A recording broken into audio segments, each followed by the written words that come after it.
হ্যাঁ তো হচ্ছে গেঞ্জি বলতে তো হচ্ছে এটা হচ্ছে প্রেসারের মাধ্যমে সংগঠিত হয়। প্রেসার এটা হচ্ছে গ্লিসারিন রাবারের ডায়াফ্রাম।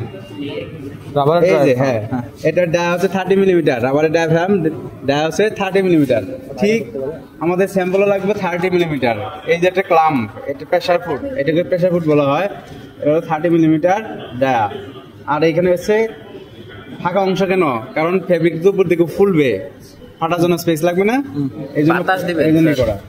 আর এটা হচ্ছে স্বচ্ছ কাজ ইউজ করা, মানে কি যাতে আমরা ফেব্রিক ছিল কিনা সেটা আমরা দেখতে পারি, এই জন্য স্বচ্ছ কাজ ইউজ করা।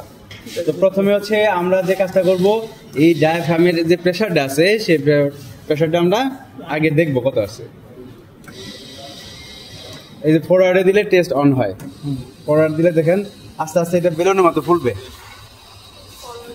কোনটা স্যার? এই যে দেখেন ফুলছে। এটা কেন ফুলছে? গ্লিসারিনের প্রেসার দিচ্ছে। গ্লিসারিনের প্রেসারে কেন ফুলছে? তবে দেখেন 202 বন্ধ হচ্ছে। 202 ডায়াফ্রাম প্রেসার কিলোবে স্কেল লেখেন। বন্ধ থেকে আবার মাইনাস করতেছি, প্রেসারটা বন্ধ হয়ে আবার আগের অবস্থা নিয়ে আসতেছি, 0 তে নিয়ে আসতেছি। নিচের দিকে দাও, নিচে কালারটা আছে আরো ঢুকাবো, আরো জুম করবো। ওকে এখন হচ্ছে তাহলে আমরা এবার নিট ফেব্রিক স্ট্যান্ড নিয়ে করি। স্ট্যান্ড না, যখন ফেব্রিকের যে স্ট্যান্ডটা আসবে সেটা সাথে প্রেসার আসলো, শুধু ডায়াফ্রামের প্রেসারটা ম্যানেজ করে দিব। এখন লাগাই দেন, লাগান উপরে লাগান ইয়া বলছো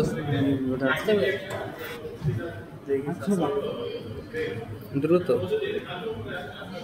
আজকে মোটে সময় নেই, ভালো করে টাইট কি রে আর্থিং করছে, সব করছে একটু মনে আর্থিং করছে, সমস্যা নেই। এখন দেখেন এটা হচ্ছে ভ্যালুটা হঠাৎ করে নিচে নেমে পড়ে, যার কারণে আমরা একটু ভিডিও চালু করবো। ঠিক আছে, ওকে ভিডিও রেডি আছে। 4 থেকে শুরু হইল,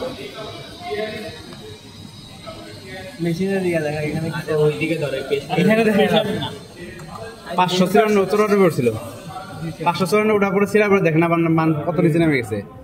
তো আমরা সর্বোচ্চ ভ্যালু যখন ছিঁড়ে ওই সময় যে ভ্যালুটা উঠছিল ওটা নিব। দুইজন মিলে একজন একটু আগাবেন, আরেকজন টেস্ট করবেন।